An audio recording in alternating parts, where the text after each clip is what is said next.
Boa tarde. A gente vai fazer aqui uma revisãozinha para vocês, né?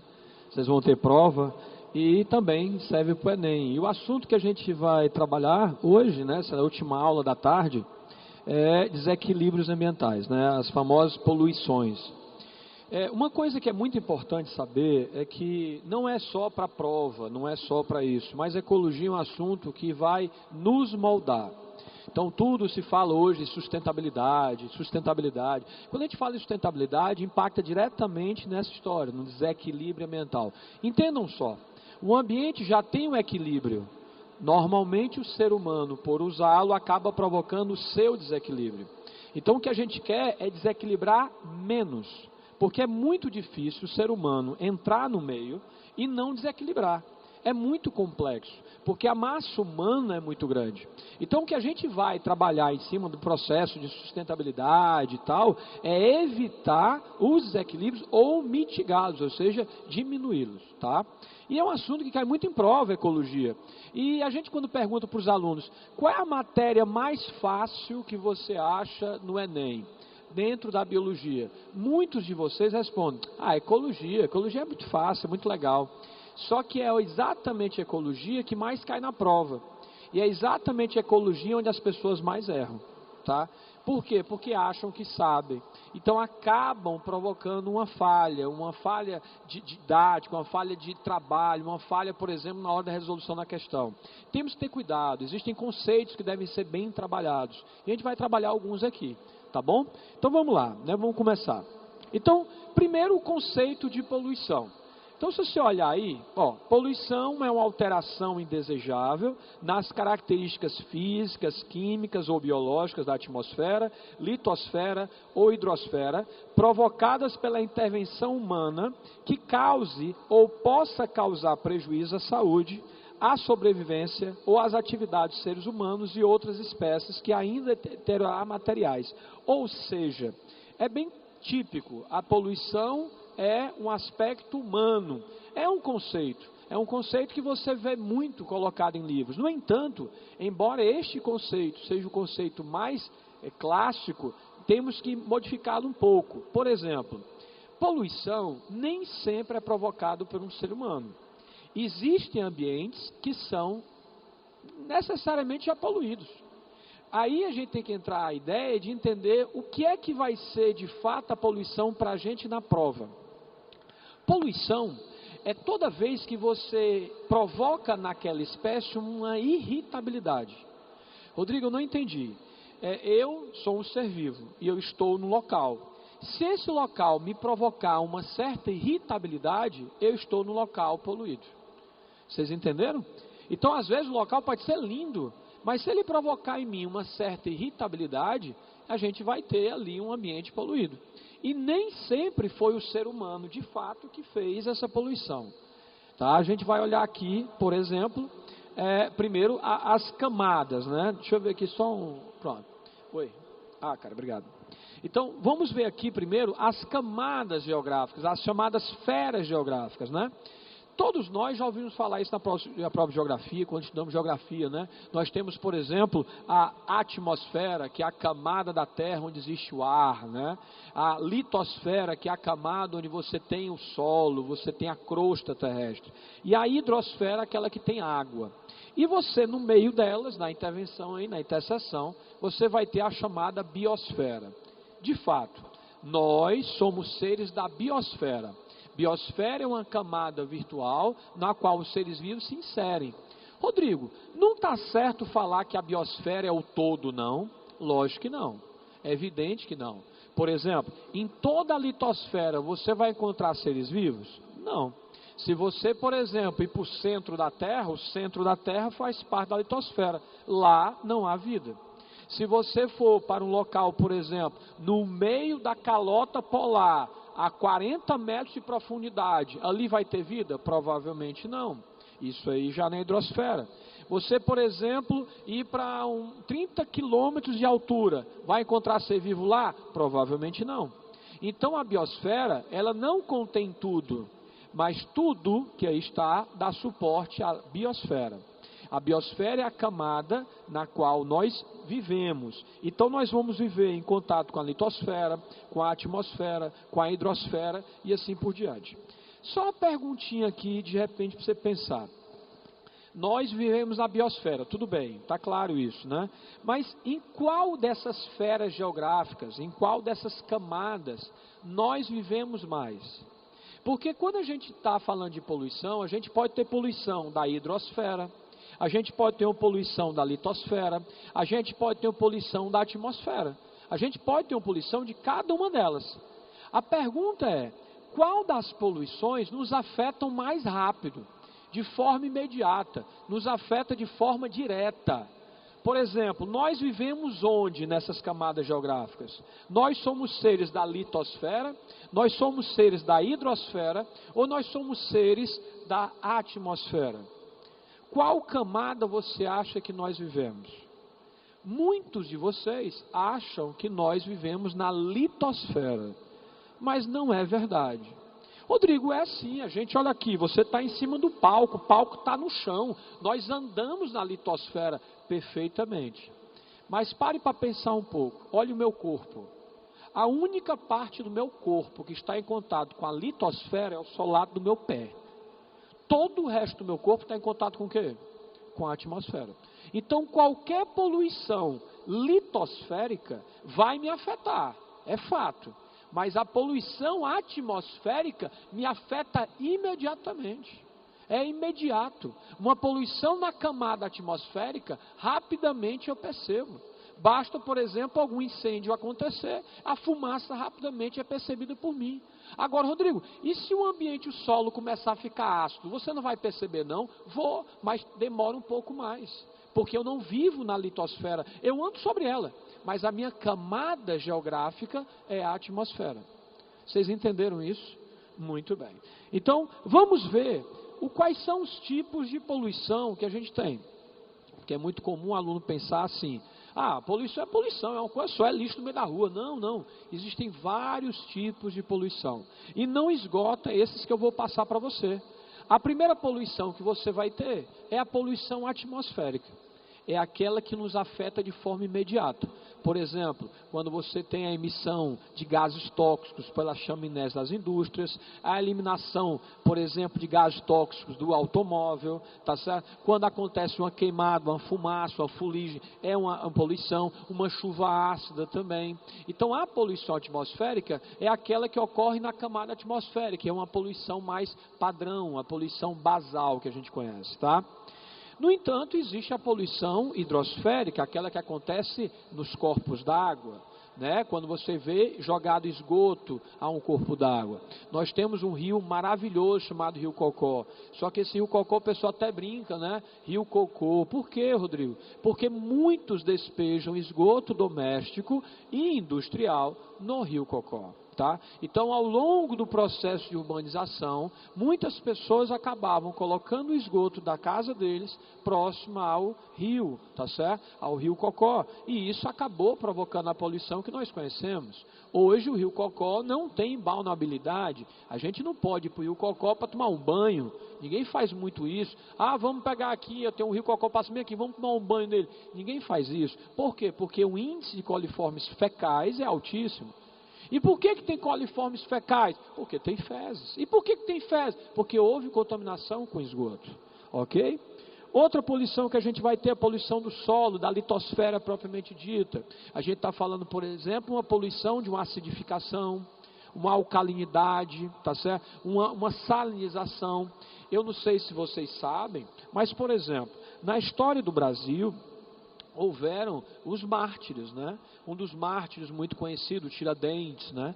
Quando Tiradentes foi exatamente enforcado e depois esquartejado, as terras deles foram salgadas, foram colocados sais na terra. Por que que foi isso? Porque foi ordem do governo. O governo lá falou assim, olha, eu quero que jogue sal nas terras dele. E para que jogar sal? Porque torna a terra improdutiva.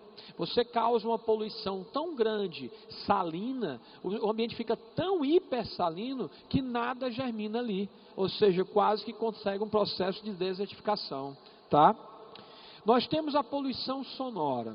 Poluição sonora é aquela que, por exemplo, aqueles que moram no entorno do ginásio, que não querem estar ouvindo esse microfone, estão agora ouvindo. Então, por exemplo, tem alguém que mora aí neste prédio ao lado, uma casa ao lado, e está querendo descansar. E por alguma razão, este som acaba ultrapassando as barreiras do próprio ginásio. Então a pessoa está querendo, por exemplo, descansar e está escutando a voz do Rodrigo dando aula. Ah, Rodrigo, mas a gente está aqui, está adorando. Mas para você, a minha voz não é poluição, mas para quem está ao lado é. Eu estou escutando, por exemplo, um fone de ouvido, uma música. Eu estou escutando uma música no meu fone de ouvido, eu estou curtindo a música e tal, está ótimo para mim. Aí eu pego esse, escuta aqui, aí eu boto e tu está escutando música, eu detesto essa música que você está escutando. Ou seja, essa música para você foi poluição, para mim não foi. Rodrigo, eu odeio pagode, aí eu vou para um lugar que tem pagode, eu vou me sentir bem? Não.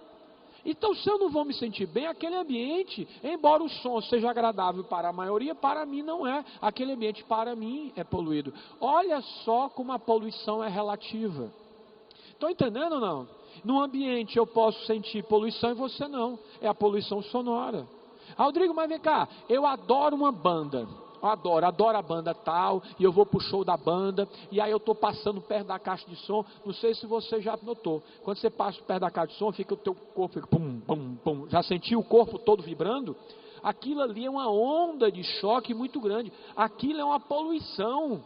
Rodrigo, mas eu gosto do som. Perfeitamente, mas embora você não provoque uma irritabilidade mental, psicológica, porque você gosta da banda, o seu corpo está sob estresse, o seu tímpano está vibrando, você vai perder a capacidade auditiva com o tempo. Rodrigo, eu ponho meu fone de ouvido, não atrapalha ninguém, e eu boto truando, som altíssimo, ele está causando poluição em mim, eu gosto do som, tá, porque embora você não esteja provocando irritabilidade mental ou psicológica, como eu acabei de dizer, o seu corpo está sob estresse. Então, é um aspecto de poluição também. Poluição visual. O pessoal pensa que poluição visual é cartaz, né? Por exemplo, hoje tem menos, mas no centro da cidade. Você vai ao centro da cidade, aí é cheio de placa, pois as pessoas falam assim, rapaz, eu detesto o centro.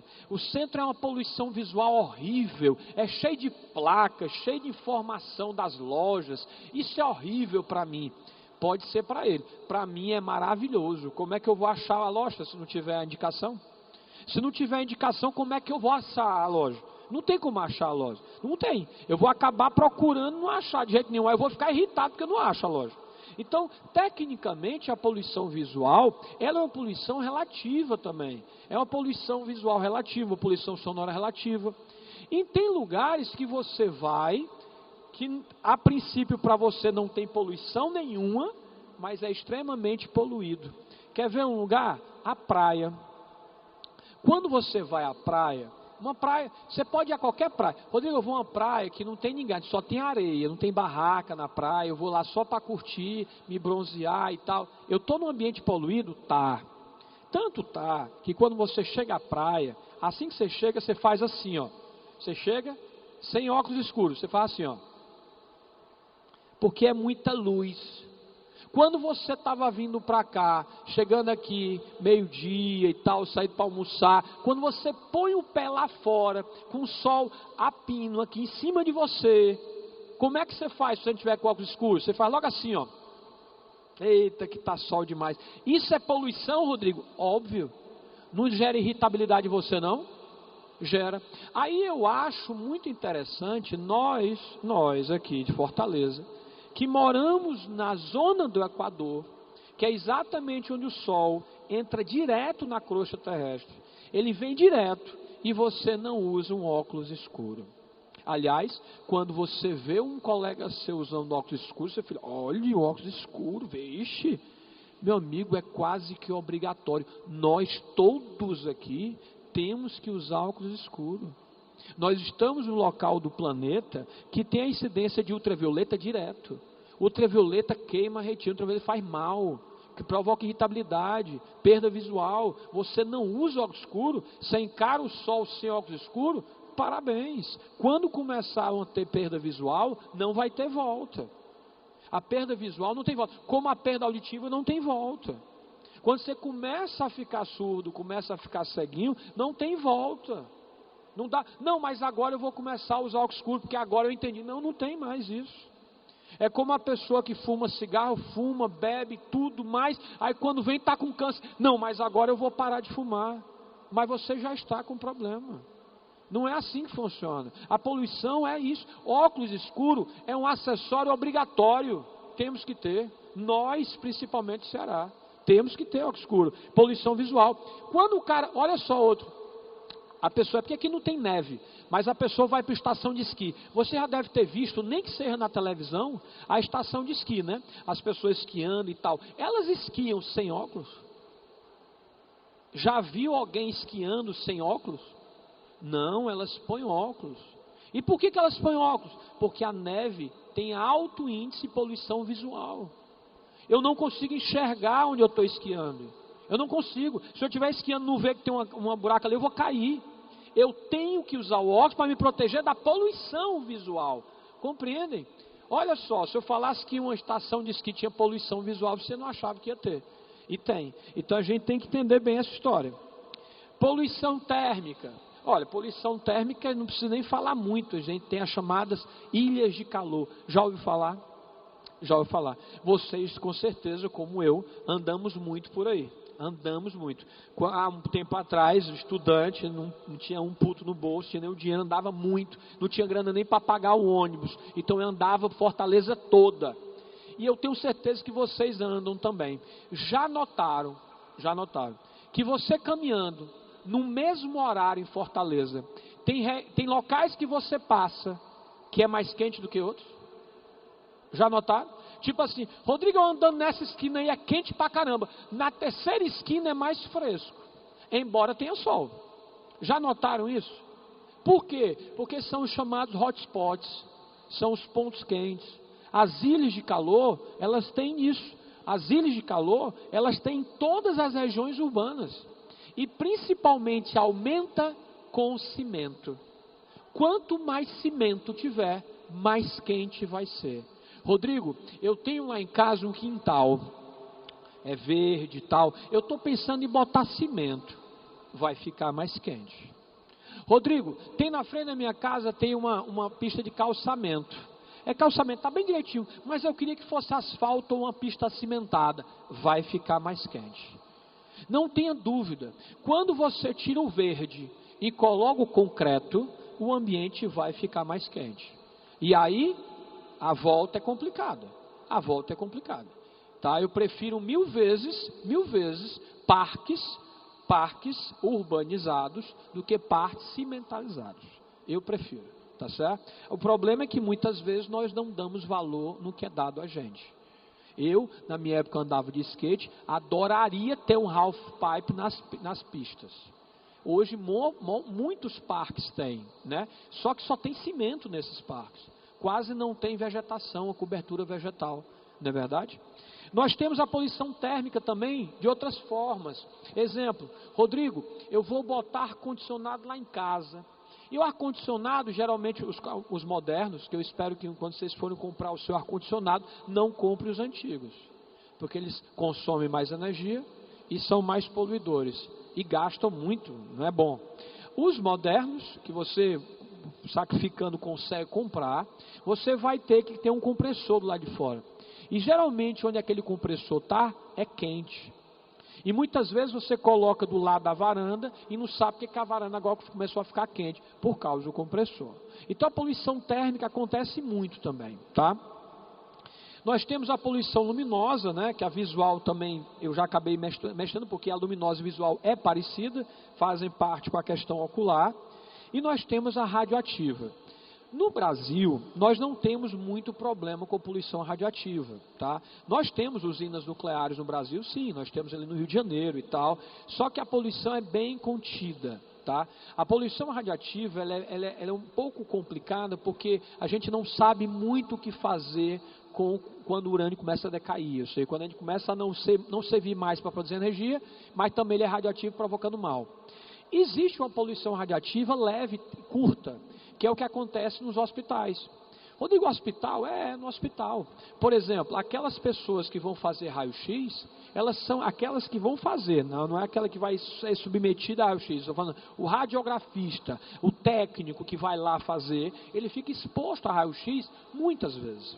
Não, Rodrigo, mas ele usa o macacão de chumbo, ele fica dentro de uma porta de chumbo.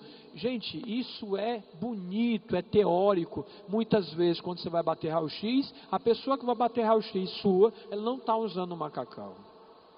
Tecnicamente, quando você vai bater um raio-x, você deve se cobrir todo, ficar somente aquela parte que está exposta a raio-x aberto.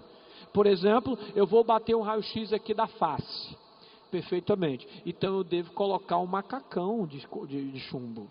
Porque eu só quero ficar exposto a essa parte. Mas é assim que nós fazemos? Não, não é assim que fazemos. Não, Rodrigo, e se for para botar? Se for para botar, vai ser 5 pessoas que vão fazer radiografia no dia.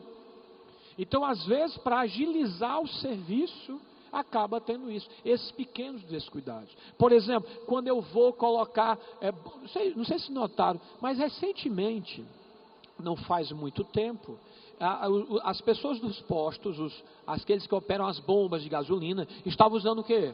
Máscara. Alguém viu recentemente? Eu acho que foi no começo do ano passado, o pessoal estava usando máscara. Por quê? Porque aí pediram para usar e tal, e deve usar máscara? Lógico que deve. Porque aquele gás que sai, aquele vapor do combustível, que eu particularmente acho muito cheiroso, de gasolina, mas faz muito mal. E vocês sabem que faz muito mal, né? Então aqueles caras têm que usar, mas usam? Não. São os chamados EPIs, os equipamentos de proteção individual. Rodrigo, então até eu tinha que usar, até você que abasteceu o carro, você deveria usar. Mas aí não, dá muito trabalho. Pronto. Como você acaba não usando, acaba se expondo. Então é muito difícil você não estar exposto à poluição. E essa poluição acumulada pode provocar danos seríssimos, né? Vamos falar de algumas. Por exemplo, a maré vermelha, que não deveria ser chamada mais de maré vermelha, tá? A maré vermelha é um processo de poluição, tá certo? Que ocorre nada mais, nada menos do que uma hiperproliferação de algas. Tá? Então existe um tipo de alga chamada Pirrophícia dinoflagelada, que dá nome à maré vermelha, que quando acontece uma disponibilidade nutricional muito grande, ela acaba proliferando em grande quantidade, dando essa coloração que você vê aí. Não só uma coloração avermelhada, mas como outras colorações dependendo da espécie. Por isso que, embora na literatura se traga muito nome maré vermelha, nem sempre é maré vermelha, pode ter outra cor, mas mesmo que tenha outra cor, o pessoal ainda chama de maré vermelha.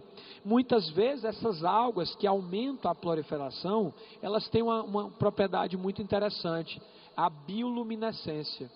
Às vezes, não sei se vocês lembram, mas vai acontecer de novo também. Não se preocupe. Rodrigo tem previsão. Ele consegue ver, ele é um profeta. Não, é uma coisa óbvia, tá? Vai acontecer.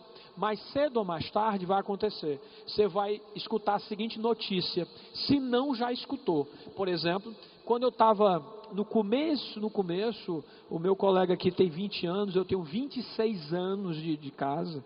De trabalho, junto com o 3º ano, e eu já vi no comecinho, lá na Lagoa da Parangaba, a seguinte notícia: os moradores da Parangaba não sabem o que está acontecendo. Ao anoitecer, a Lagoa da Parangaba fica mostrando luzes na água, certo?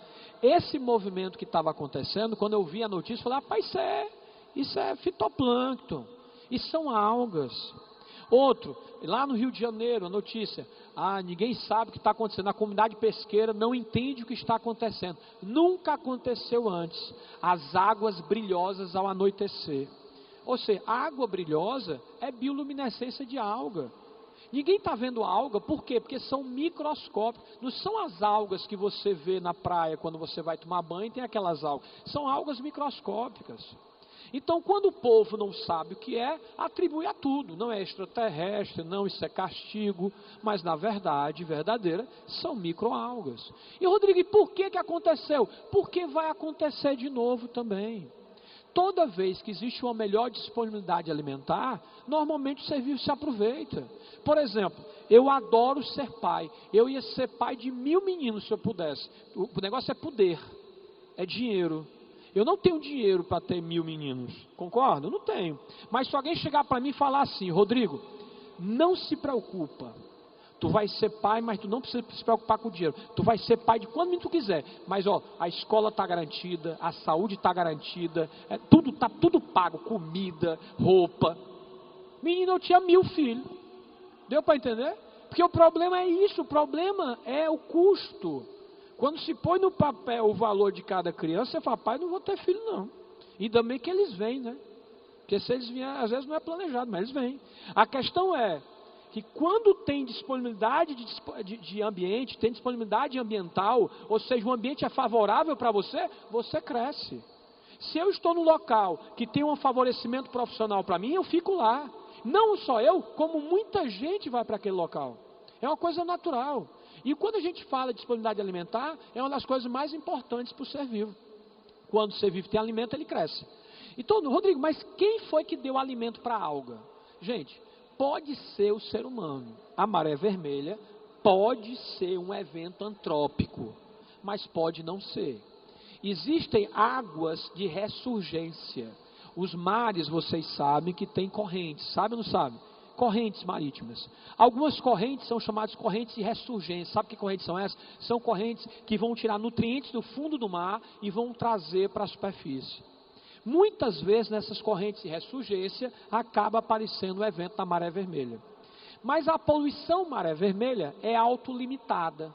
Ou seja, se você vê, por exemplo, essa praia com maré vermelha e pergunta o que fazer, a gente fala para você: nada. É um evento, é um aspecto poluidor, está poluindo temporariamente, mas vai passar. Porque elas mesmas vão entrar em competição e vão morrer, porque a disponibilidade de alimento não dura para sempre.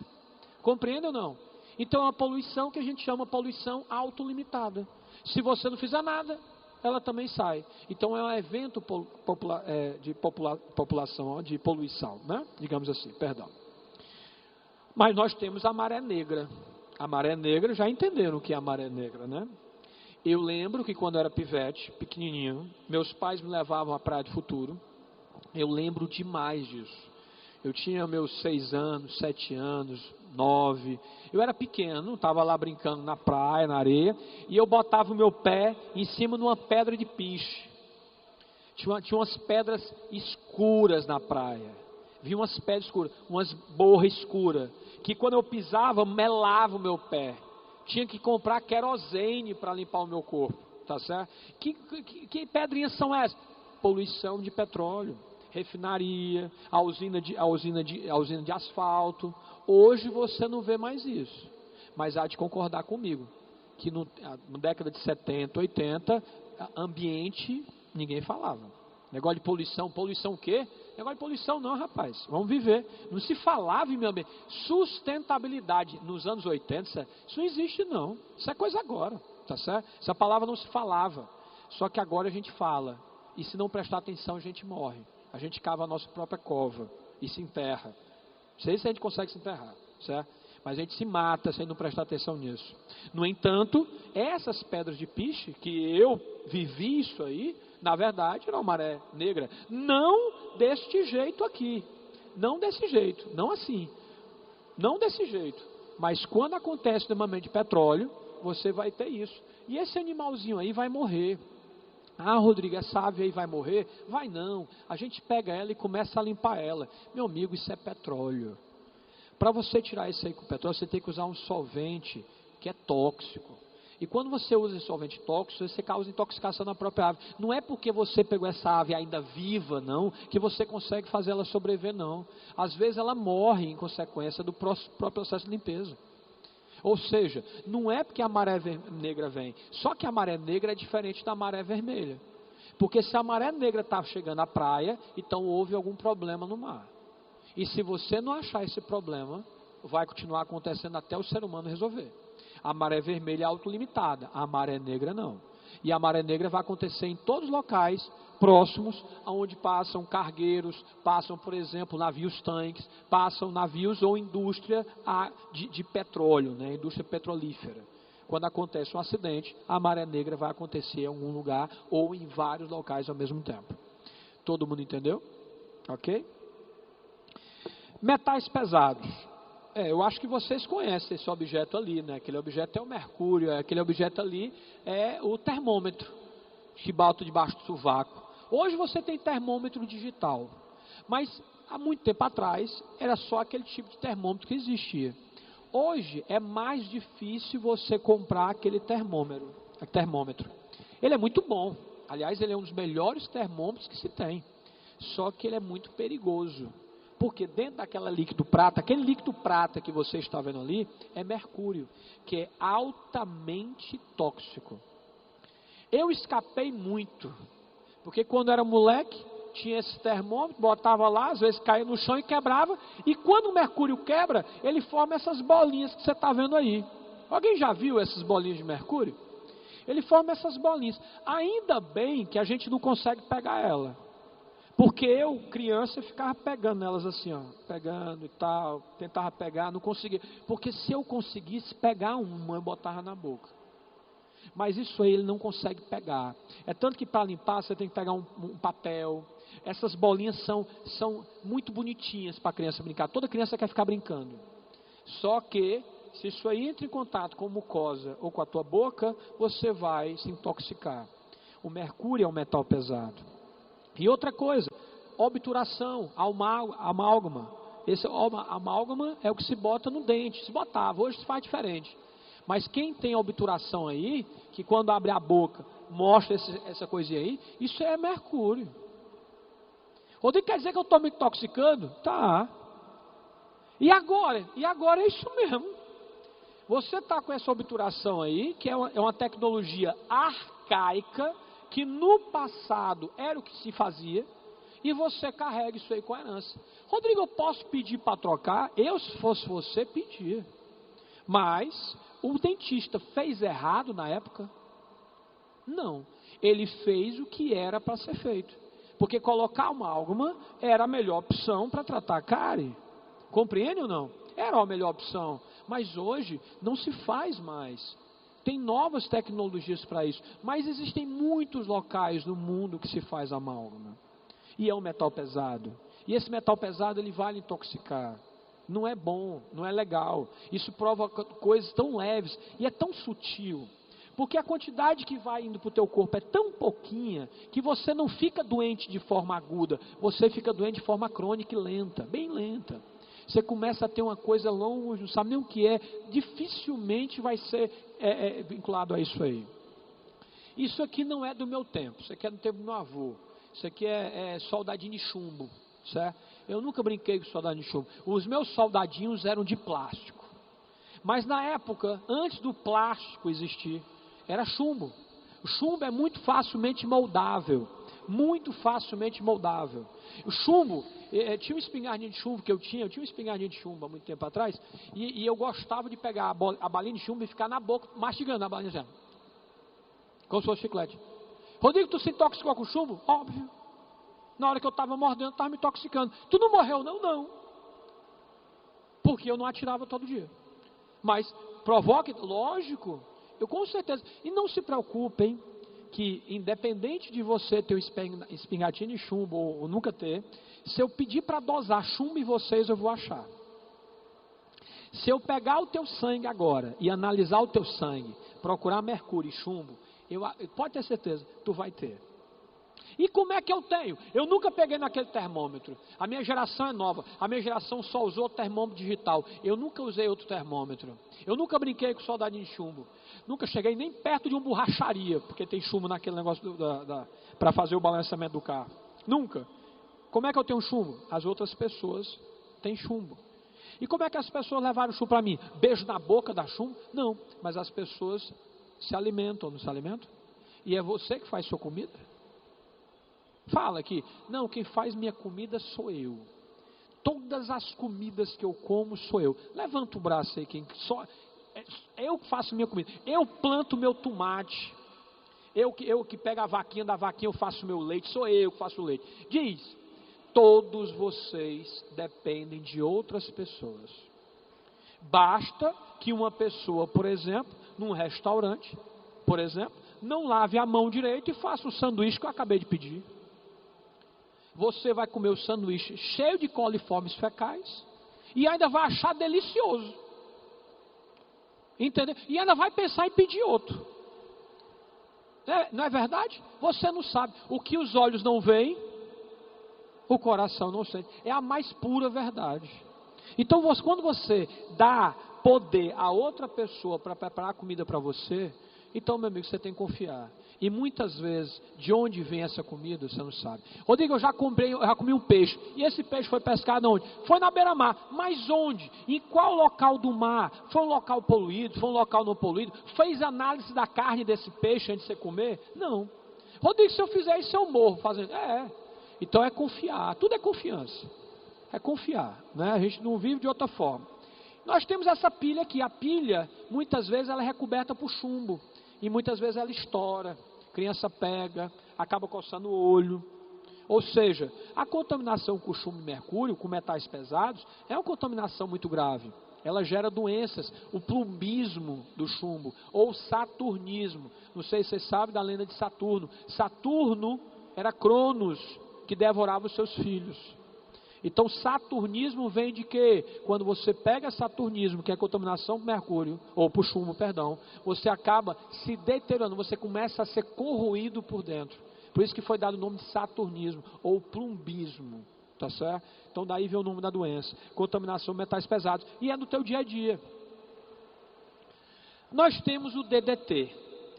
O DDT hoje não é utilizado quase nada, não é. Embora existe uma galera aí que está pedindo para ele voltar. Por quê? Porque o DDT ele é um dos melhores inseticidas do planeta Terra.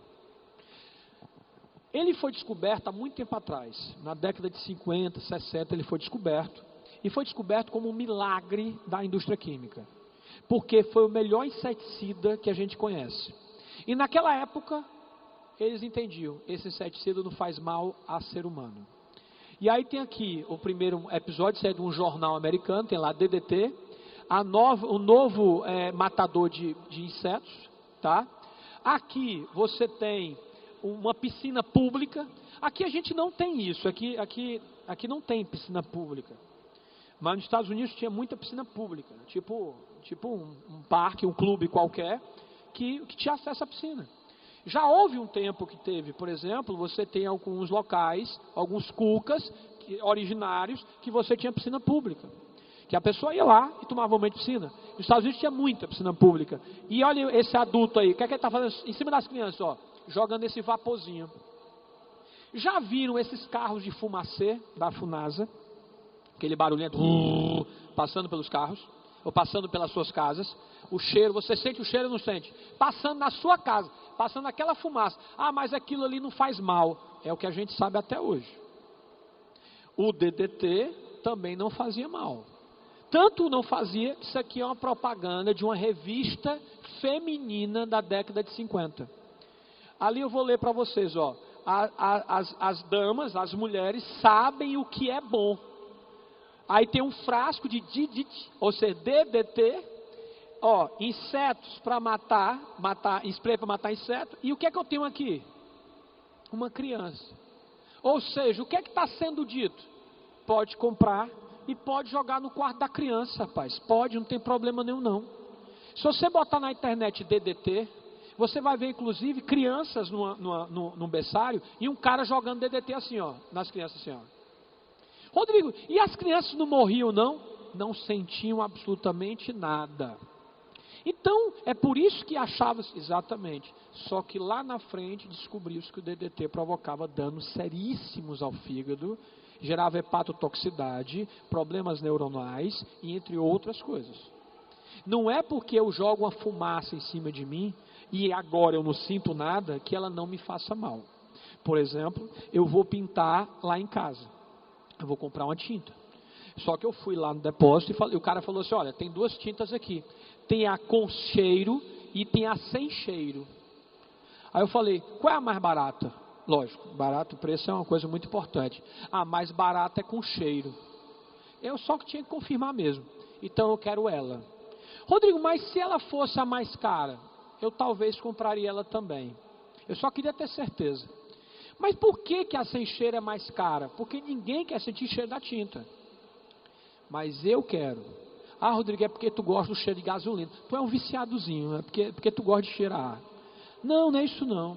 É porque se eu pinto a minha residência, pinto lá, boto lá o rolo de tinta e fico pintando a minha parede, e eu tenho o cheiro da tinta, eu sei que enquanto eu tiver sentido o cheiro da tinta, as substâncias da tinta estão ali. Concorda comigo ou não? Concorda comigo? Então, se eu pinto um quarto e eu vou embora, e amanhã eu volto, entro no quarto e esse cheiro ainda existe, é porque ali ainda tem tinta. Tem tinta no ar. As substâncias químicas e tóxicas da tinta estão lá. Agora, se eu pinto com uma tinta sem cheiro, eu vou saber até quando a tinta está lá? Não. Eu fico me expondo sem necessidade. Então, para comodidade, é maravilhoso não ter cheiro. É maravilhoso. Mas é tendo cheiro que eu consigo perceber. Por exemplo, não sei se vocês sabem, mas o botijão de gás, o gás de cozinha, o gás principal não tem cheiro. Não há cheiro nele.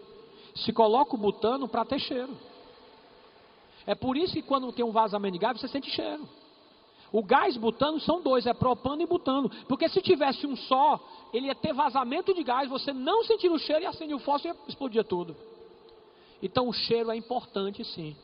Agora, convenhamos, se eu sou um pintor, eu vivo de pintura, eu vou pedir para o meu patrão comprar com cheiro ou sem cheiro?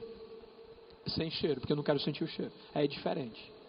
Mas se eu estou na minha residência e vou pintar, e eu vou ficar ali, eu quero com cheiro. Vocês compreendem isso? Ok. E aqui você tem isso. Opa, ixi, menina. Ok, eu vou ler aqui o que o colega botou. O homem é um agente tão poluidor que nem o universo está intacto da poluição humana. Porém, a comunidade militar e científica, quando possível, direcionaram todo o lixo espacial que adentraram a atmosfera terrestre e redirecionaram para o cemitério submarino, localizado no Oceano Pacífico, distante a mais de 2.500 quilômetros de qualquer continente. É verdade. É a mais pura verdade. É isso mesmo. Valeu pela informação. É isso mesmo. E acredita-se que tem muito lixo lá em cima. Muito. Não sei se vocês já tiveram a experiência de olhar para as estrelas, que é difícil pra caramba. Você deitar na sua casa e olhar para a estrela. Sabe por que é difícil? Por causa da poluição luminosa. Tem tanta luz em volta da gente que a gente não consegue ver o céu. Aí quando você vai para uma praia distante, que não tem nada, olha para o céu, rapaz, que céu lindo, é o mesmo céu que está em cima da tua casa. Só que você não consegue ver esse céu, por causa da poluição luminosa. Mas se você tiver a oportunidade um dia de ficar olhando para um céu estrelado sem nenhuma poluição luminosa, fica focando num canto só, em vez de ficar assim, zareando o olho, fica focando num canto só e fica lá uns 10 minutinhos olhando para um ponto só. Você vai ver uma coisinha, uma luzinha passando de ponta a ponta assim, ó. Essas luzinhas são satélites, ou microsatélites, ou lixo espacial. E você consegue ver isso aí toda noite, se você forçar a vista. O DDT, gente, ele provoca uma poluição incrível, provocou muita coisa, muito problema. E em cima do DDT, a gente descobriu a chamada magnificação trófica, ou magnitude trófica. O que é isso? É uma coisa muito simples, tá? Esse produto DDT, ele é bioacumulado. O que significa isso? Ele significa dizer que ele é um produto que quando ele entra no ser vivo, ele não sai mais. Ele não sai mais. Então, o fitoplâncton, que está na água, ele absorve esse DDT. Só que o que ele absorve é 0,00003 ppm. É o que ele absorve. Só que o fitoplâncton, nessa quantidade de DDT, não mata ele. Mas ele continua vivendo. Quando o zooplâncton, que come o fitoplâncton, se alimenta dele, ele já adquire um valor maior, 0,04 ppm. Por quê, Rodrigo? Porque o zooplâncton não come o fitoplâncton, come vários. Quando você vê um peixe pequeno que se alimenta de zooplâncton, ele já vai para 0,5 ppm. Por que, Rodrigo? Porque ele não come só um zooplâncton, ele come vários. Quando o peixe grande come o peixe pequeno, cada vez que ele come o peixe pequeno, ele pega 0,5 ppm. Se ele comer 4, ele está comendo 2 ppm. Aí vem a águia. Quando a águia come um peixe grande, ele está comendo 2 ppm. Se a águia comer, por exemplo, uma quantidade X, ele vai ter 25 ppm. Ou seja, vai ficando cada vez maior a quantidade. Não sei se vocês sabem, mas o mercúrio foi muito utilizado para garimpo. Por que o mercúrio é utilizado para garimpo? Muito simples. Rodrigo, eu quero garimpar, eu quero procurar ouro. Ouro é um metal pesado. Não um metal pesado poluidor, mas é um metal que vai para o fundo do rio, do riacho. O que é que eu faço? Eu pego mercúrio líquido e faço assim na água, assim, ó. Mercúrio líquido. Jogo o mercúrio na água. Tá, Rodrigo, e daí? E daí que esse mercúrio, ele vai se grudar nas pedras. No entanto, as pedras metálicas vão se fixar com mercúrio. Porque na química tem uma frase conhecida que é semelhante, reconhece semelhante. E o mercúrio é um metal líquido. Então metal reconhece metal. Ouro é metal. Então quando você joga mercúrio na água e o mercúrio encontra ouro, o mercúrio se prende ao ouro. De forma fixa, bem grudado. Quando eu pego aquela talha e passo pegando o cascalho e começo a lavar, eu começo a perceber que o mercúrio vai embora. Aí eu vejo que uma pedrinha de mercúrio fica lá. O mercúrio não sai dessa pedra. Provavelmente essa pedra é o quê? É uma pepita de ouro. E eu guardo ela no meu bolso. Quando eu chego lá na minha oficina, eu pego aquela pepita e aqueço com maçarico. Aquele vapor do mercúrio eu inalo e eu vejo se é ouro ou não é. Normalmente é ouro. Me diga, é fácil ou não é fácil garimpar? Demais. Difícil é achar ouro. Mas garimpar é simples. Joga mercúrio, pega lá. Difícil é achar o ouro. Mas garimpar é fácil. E em Minas Gerais, houve muita exploração de ouro e diamante. Vocês sabem disso, não sabem? Mas eu fui para um local bem histórico lá, que tinha garimpos de ouro recentes, perto ali. Inclusive, o restaurante que eu estava comendo fazia peixe, um peixe maravilhoso, daquele rio. Aí ele perguntou para mim, que peixe que você quer comer? Aí vamos imaginar que tinha no meu cardápio 2 peixes. Um peixe herbívoro e um peixe carnívoro. Por exemplo, uma tilápia e um pirarucu. Você acha que eu pedi o quê? Eu estava com fome. Eu sei que tudo que eu como eu tenho que confiar. Mas sei também que ali era um garimpo de ouro. Sei que a galera usou mercúrio há um tempão atrás. Mas vai lá, vai que de repente tem mercúrio ainda. E eu quero comer peixe. Qual peixe, de forma inteligente, eu deveria escolher? Se eu fosse inteligente, não pedia peixe nenhum, né? Mas eu estava a fim de comer aquele peixe. E aí, qual peixe eu ia pedir? Era a tilápia, que é um peixe forrageiro, aquele peixe que come planta, ou um pirarucu, que come outro peixe? Eu ia escolher a tilápia, e foi o que eu escolhi. Por quê, Rodrigo? É só olhar para a magnitude trófica. Quanto mais próximo do zooplâncton, mais ou menos DDT? Menos. Quanto mais afastado eu tiver do zooplâncton, mais DDT.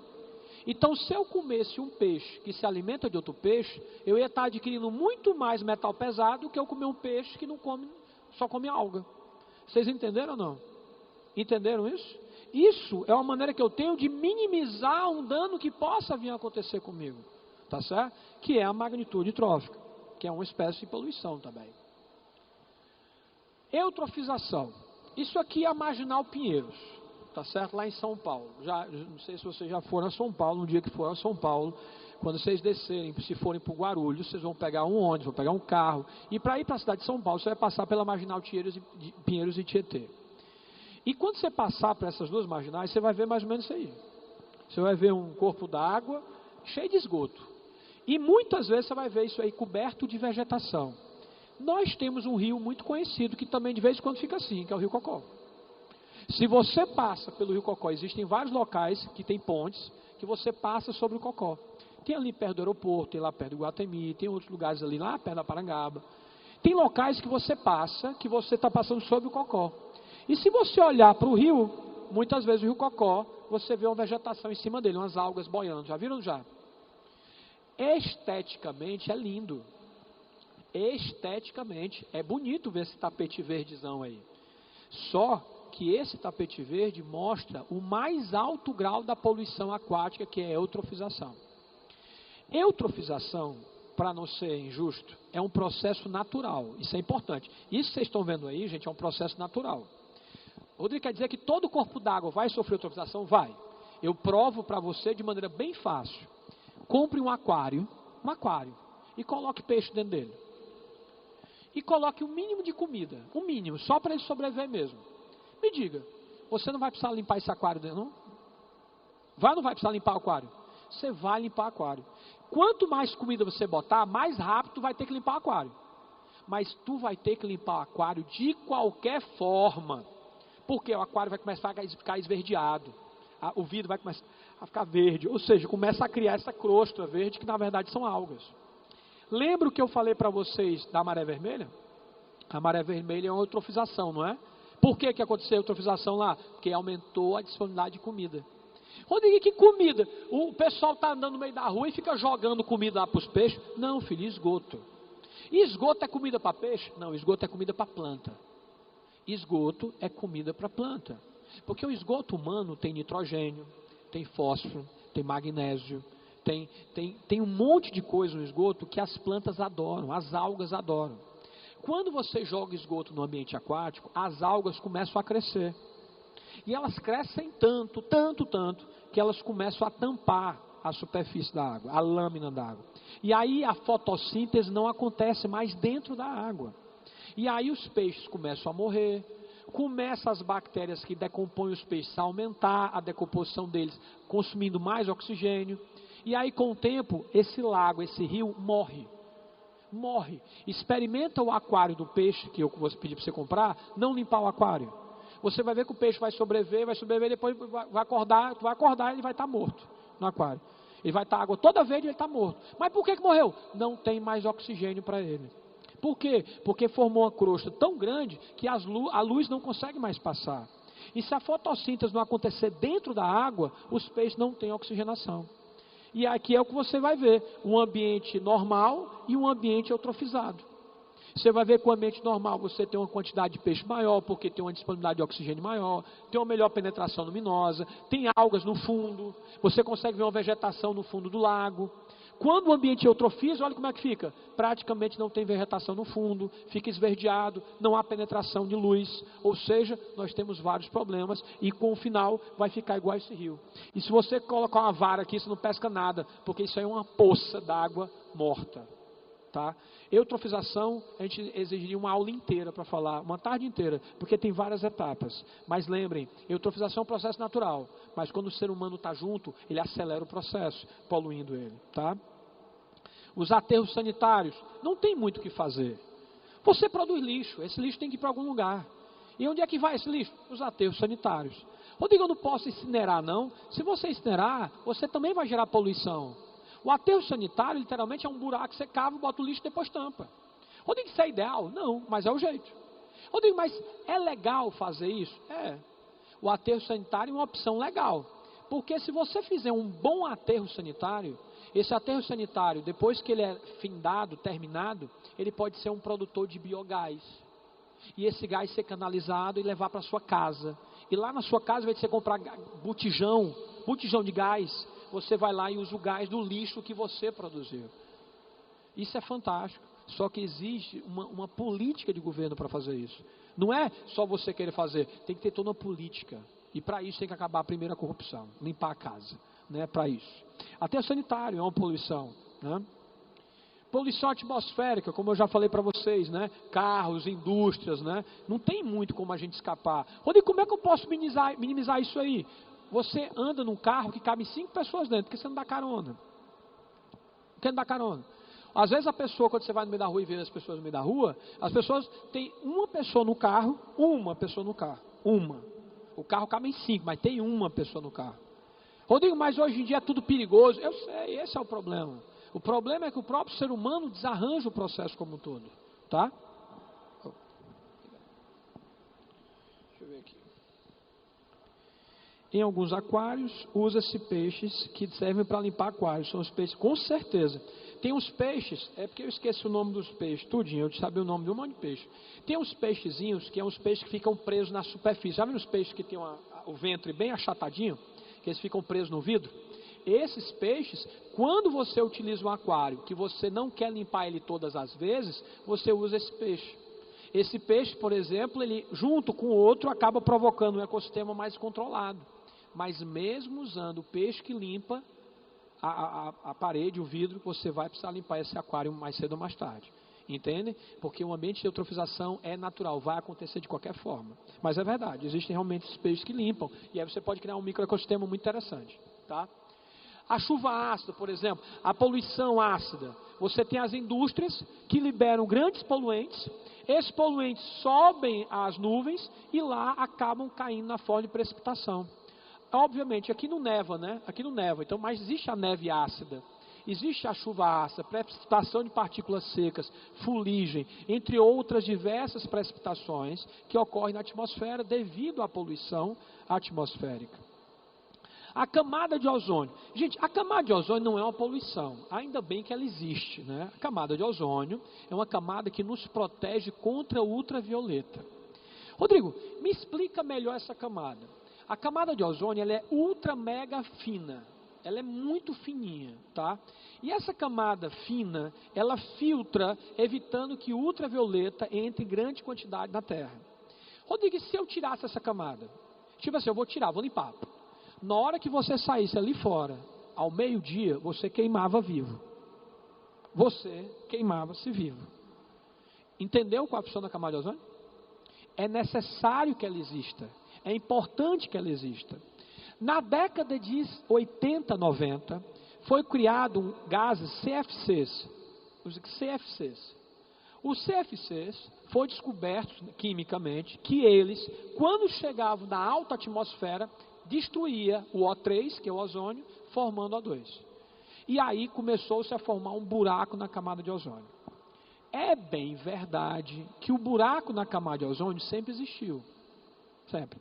No entanto, com a utilização dos CFCs, esse buraco o quê? Aumentou.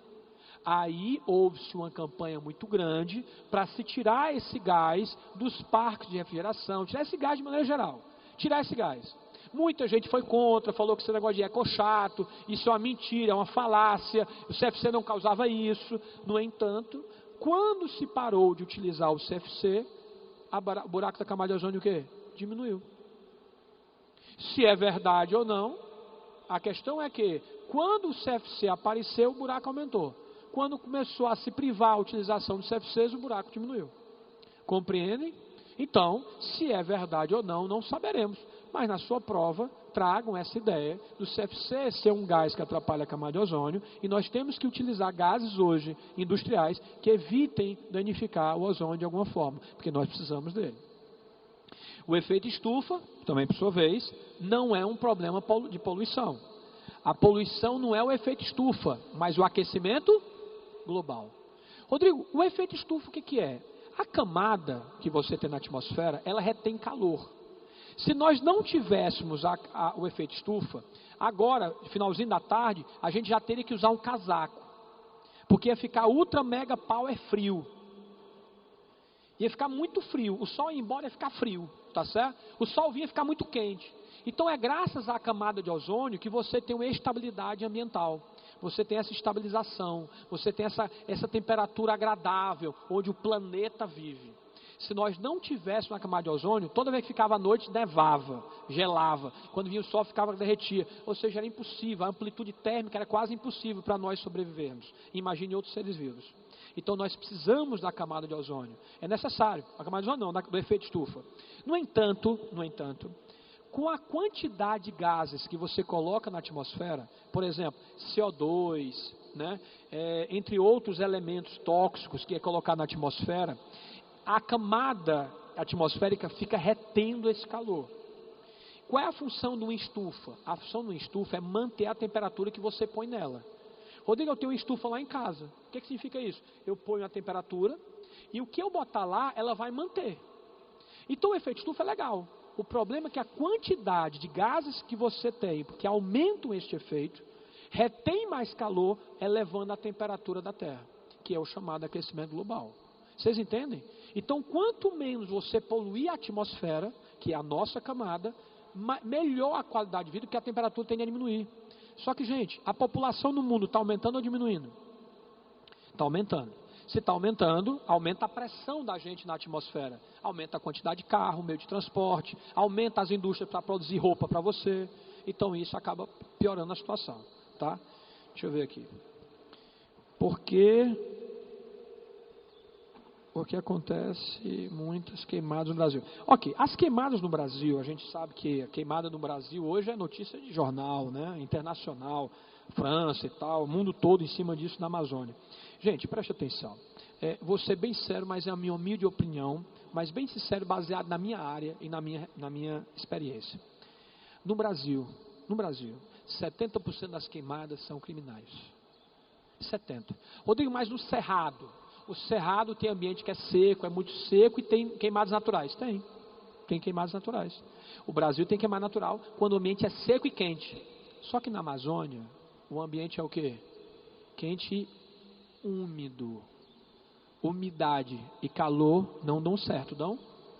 Então, para eu botar fogo ali, eu tenho que provocar, criar uma situação que é quase antrópica. Então, nunca se teve tanta queimada como se tem nesse ano, de fato. Rodrigo, mas sempre teve queimada. Sempre houve queimadas no Brasil.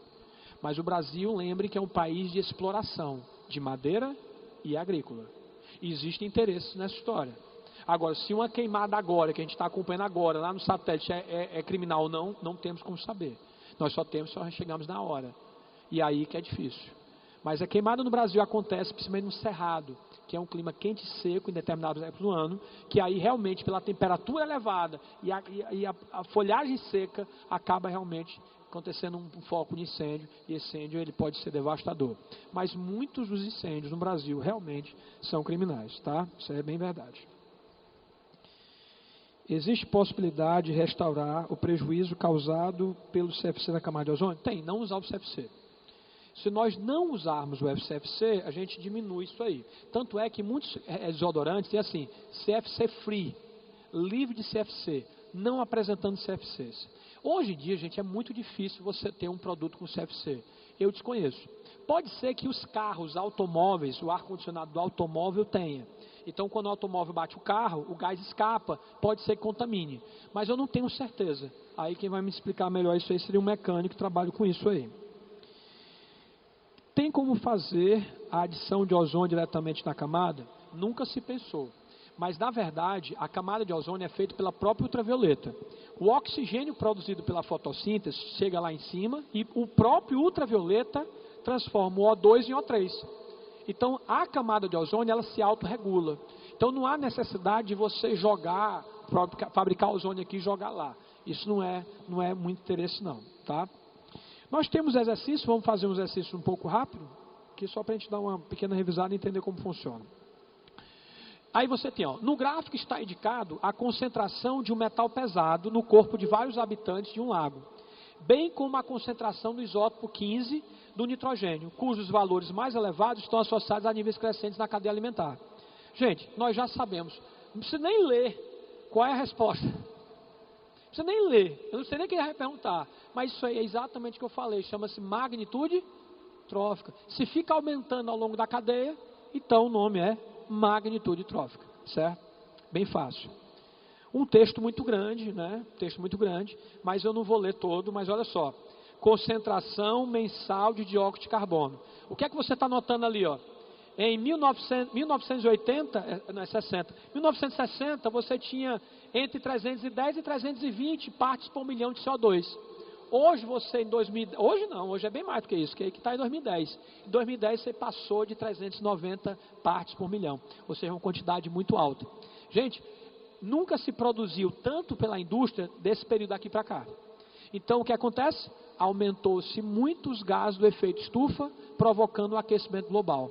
E ele vai perguntar aí, sabe-se que o CO2 é um dos principais gases do efeito estufa e um dos responsáveis pelas mudanças climáticas. Considerando essa premissa e com base no texto e no gráfico, é correto afirmar que o aumento detectado pelos cientistas é oriundo principalmente de quê, gente? Esse CO2 vem basicamente de quê? Obviamente da queima de combustíveis fósseis. Gente, a Alemanha está com um projeto aprovado lá na Câmara de Governo deles, onde até 2050 todos os carros da Alemanha serão o quê? Elétricos. Elétricos. Não quer usar combustível fóssil. E tem mais. Eu estou na Europa, eu aluguei um carro, estou na França, quero entrar na Alemanha. Na hora que eu entrar na Alemanha com meu combustível fóssil, eu vou pagar uma taxa. Deixa eu perguntar para você, justo ou não é justo? Justíssimo. Hoje o carro elétrico é uma realidade. O problema é que não é porque é caro. E por que é caro? Porque existe o lobby. Existe muito petróleo ainda para a gente usar. Nós somos país do mundo. Vamos usar esse petróleo. Vamos queimar. Eu digo até mais. Talvez o Brasil seja um dos últimos países a largar o petróleo.